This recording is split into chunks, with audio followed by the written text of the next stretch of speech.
शिवे सर्वार्थसाधिके शरण्ये त्र्यम्बके देवी नारायणि नमोऽस्तुते।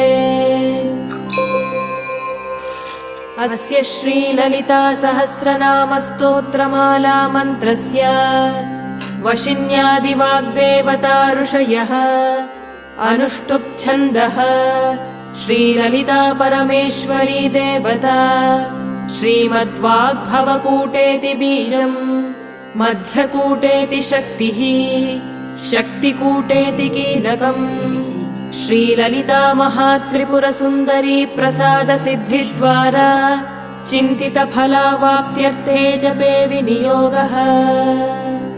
ध्यानम्